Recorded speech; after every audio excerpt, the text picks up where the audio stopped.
Vacaciones de invierno, comenzaron las actividades nuevamente en todas las escuelas. Está en línea Fernando Ramírez, que es secretario general de SUTECO, y le vamos a preguntar a Fernando cómo comenzaron, qué pasa con los docentes, qué pasa con las clases, qué pasa con las infraestructuras. Fernando, buen día. Carlos Lescano, Eduardo Ledesma y Belén da Costa. Buen día, ¿cómo le va? Muy bien. ¿Cómo comenzaron estas clases? ¿Cuáles son las expectativas? ¿Cómo está el tema? Sobre todo, como siempre, el tema es sueldo, inflación, escuelas. ¿Cómo están? Sí, en lo que en lo que respecta a infraestructura, con muchas dificultades.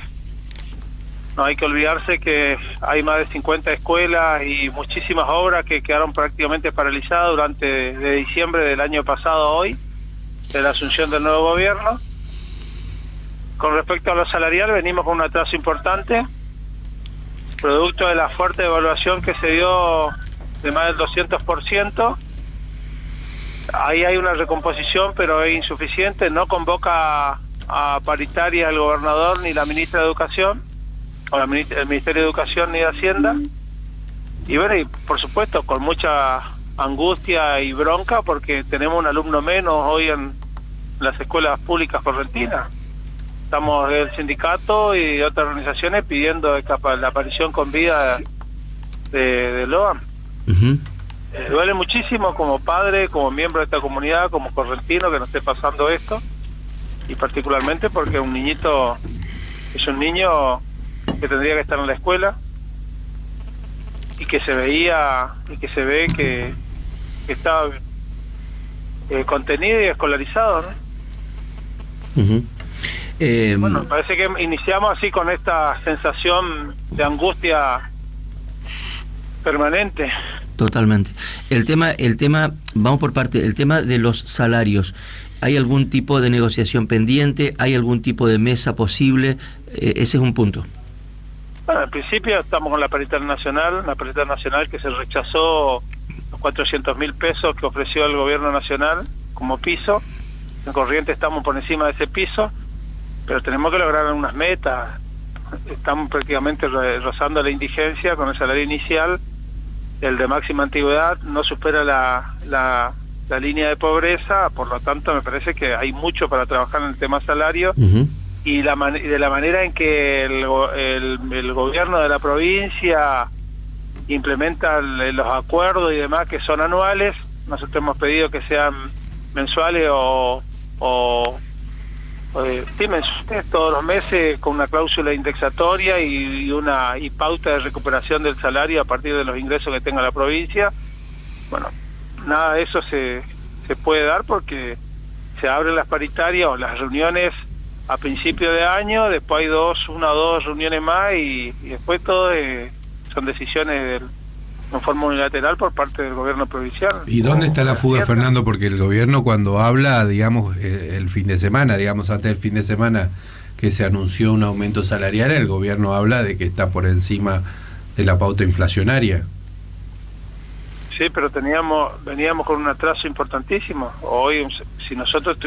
o sea, la fuga está ahí, es decir, ustedes lo que están planteando es una recuperación, digamos, más allá exactamente, no, recomposición, de hecho eso se ve, es innegable.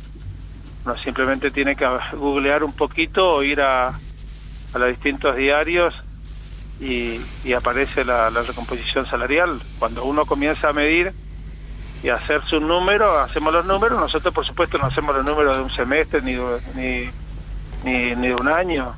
Acá venimos con un atraso y caída del salario ya prácticamente hace bastante tiempo. Y bueno, la línea de pobreza, estamos muy lejos de la línea de pobreza en el salario inicial, cuando habíamos alcanzado en 2015, 2016 inclusive, hasta el 17, sortear la línea de pobreza con un salario inicial. Hoy estamos muy lejos, estamos más rozando la indigencia. Fernando, para poner en números claros, ¿cómo es? Que no recupere el salario a esos indicadores que teníamos históricos, siempre va a ser insuficiente. ¿Cuánto está hoy el salario y cuál es el ideal para tener una idea más o menos clara de la brecha que hay? Nosotros tenemos como premisa y que hemos logrado, por eso le decía anteriormente, es alcanzar a que ningún docente sea pobre en la República Argentina. Ese es uno de los principios básicos de la paritaria nacional y fundante. Hemos llegado a eso, a unificar el salario a nivel nacional con un piso nacional que siempre esté por encima de la línea de pobreza. Bueno, hay que medir simplemente hoy estamos en 470 y algo el salario inicial, y la línea de pobreza está casi llegando a los 800.000, 900.000 pesos. Estamos bastante lejos. Por eso todas las recuperaciones que se van haciendo, indexaciones a partir del índice inflacionario, están en este contexto de estos últimos 6 meses. Habría una pequeña recuperación, pero es sumamente insuficiente. Y después nosotros tenemos otros agravantes que tienen que ver con la incorporación de lo que era el incentivo docente y conectividad como una especie de presentismo, ¿no? Que también es un condicionante y que no mejora en absoluta ni la asistencia ni la voluntad del docente de ir por 27.000 pesos, a veces no adherir a alguna medida, que de hecho no queremos hacer medidas de fuerza, queremos discutir la política educativa, la política de ingresos en el marco del presupuesto y los ingresos que tenga la provincia, ¿no? Y de las posibilidades que tengamos también y de aportar en ese sentido. Pero hay una fuerte destrucción de que tomó Hacienda la liquidación de los salarios docentes. Bueno, realmente hemos sufrido nosotros una destrucción prácticamente del salario. Tenemos un docente de jornada completa, tiene casi 500.000 pesos de suma en negro, ¿no? Fondos no remunerativos, no bonificables que nos aportan al sistema previsional. Claro. Fernando, la cuestión alimentaria, nosotros sabemos que las escuelas funcionan como un espacio de contención, ¿no? En este sentido con los comedores y merenderos. ¿Qué pasa en las vacaciones cuando las escuelas se cierran? ¿Esto sigue funcionando, no? ¿Y cuál es el análisis de hoy de esos temas en Corrientes? No sigue funcionando porque de hecho cuando había mucho alimento, en la mayoría de las escuelas, los directivos, los docentes, la escuela, la unidad escolar, le proveía para esos 15 días. Hoy hay un déficit importante en la parte alimentaria. Nosotros siempre fuimos muy críticos porque en principio creemos que nuestros alumnos, independientemente de su condición social o del lugar donde provenga, debe recibir una buena alimentación. Fundamos por la escuela de jornada completa, y bueno, y cuando recorremos las escuelas en la provincia, vemos que por ahí se parece más a un criadero de feedlot, el lugar donde meriendan o comen nuestros alumnos, donde va el cereal con la leche, el mismo pupitre donde hacen sus tareas. Me parece que eso también es violento y doloroso para cualquier padre, para que seas docente, no docente o miembro de esta comunidad educativa. Nos hemos acostumbrado a eso. También nosotros venimos planteando hace muchísimo tiempo que hay que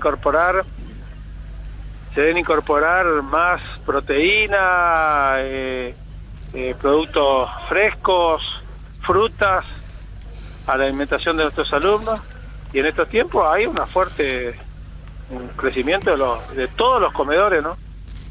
Porque hay una pobreza importante, una caída del ingreso muy importante en toda nuestra población. No somos la excepción, digamos, en la República Argentina, pero se siente mucho en nuestra provincia.